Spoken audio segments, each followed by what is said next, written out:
Welcome! I am Public Enemy Numero Uno, and thank you so much for watching this. Today I want to talk about why I love Dungeons & Dragons. Summed up, freedom. The freedom of choice, the freedom of failure, and the freedom of imagination. Dungeons & Dragons is a very open-ended game that permits an infinite possible number of options and decisions. That's not to say that Dungeons & Dragons is without rules, far from it. What it offers is an openness to interpret and a freedom to think for yourself. Take a chasm, for instance.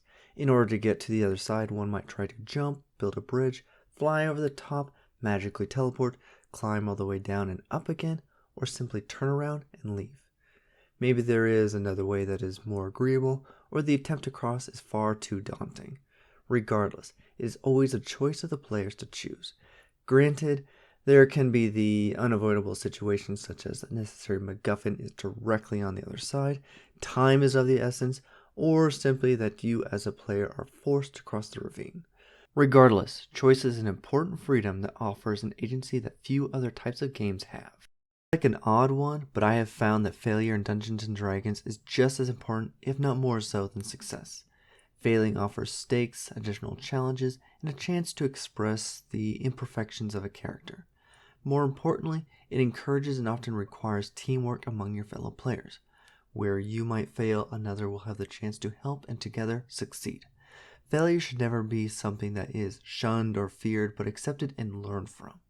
Besides, much of the hilarity of Dungeons & Dragons comes from bizarre forms of failure. Dungeons & Dragons permits an expression of ideas for both players and Dungeon Masters that is unique and fascinating. For players, this can be expressed with their character, from conniving masterminds of plot and intrigue to battle-hardened warriors of magic and might. It is also expressed in their interactions with the world itself. The casual conversation with a generic NPC offers the player a chance to express themselves in a social environment without the pretext or consequences that are felt in real life. Similarly, the battlefield and treacherous dungeons is a chance for the dungeon master to express their imagination without limit, creating impossible worlds like a castle of diamonds perched atop a peak of impenetrable glass, or changing the very laws of reality by removing gravity as a constant force. These things create a grandeur and unique challenge to the players, forcing them to view each new quest in different ways as their previous method might not work. In these three areas is what makes Dungeons & Dragons one of the most unique play experiences that one can have with a group of friends. A cooperative endeavor that is ever-changing and not bound by stringent structures typically found in board games and video games.